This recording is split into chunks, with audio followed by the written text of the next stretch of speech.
Youngstown State University's campus hub is getting a multi-million-dollar facelift. The Centered on the Future campaign will redevelop Kilcawley Center. Here with an update on how the campaign is going is Chair Scott Schulik. Scott, great to have you with us. Great to be here. Yeah, when you and I last spoke last year, at that time the goal was to get enough money for phase one of the project by May. In November, the campaign had $21 million in donations. So where is your campaign right now in terms of the funding?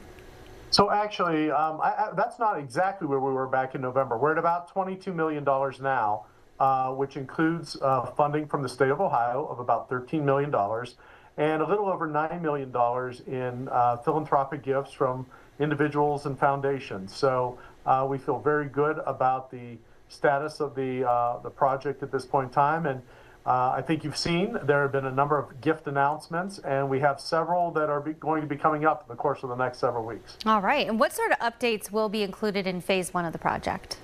So the building construction is going to happen in 4 phases, as I understand it from the facilities personnel. That groundbreaking for the phase 1 is going to begin this spring, I believe sometime in May. I don't know if a definitive date has been set, but phase 1 will begin, and the building will be fully functional for the next couple of years as construction moves through those 4 phases. Has a contractor been chosen yet, or are you still going through the proposals right now? No, the university has selected a contractor. I was not involved in that as part of the campaign, but I believe Mike Coates Construction is the general contractor for the project. And what's the groundbreaking date? I don't know if that's been set yet.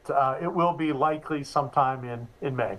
Explain for folks, why was the major revamp needed for Kilcawley? What sort of amenities and services were you hoping to make available to students once these renovations are done? Sure. So Kilcawley Center was constructed in the mid-1960s with additions that spanned into the early 1970s. So the building is of 50-plus-year-old vintage.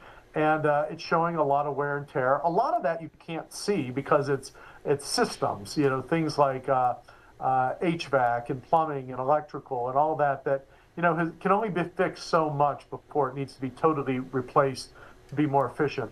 Also, the building was constructed at a time when things were much more compartmentalized and closed off. And student demands today are a little bit different in terms of a little more open architecture, as well as the amenities that are in the building. Some are not as functional as they once were for today's student as they were for students and faculty in the community 50 or 60 years ago. So it's really a redo from the inside out, a lot of that behind the scenes systems, as well as modernizing the facilities and amenities so they can be utilized for today's student and students to come.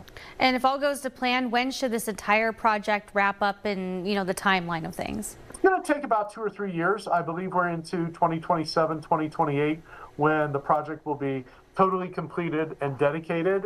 In the meantime, there's still a lot of fundraising that needs to be done for the project, and we continue to challenge the community, friends, alumni, local foundations and entities.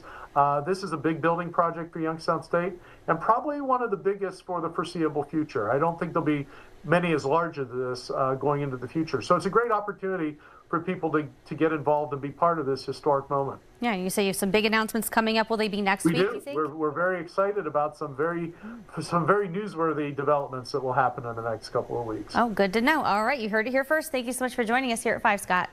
Thank you.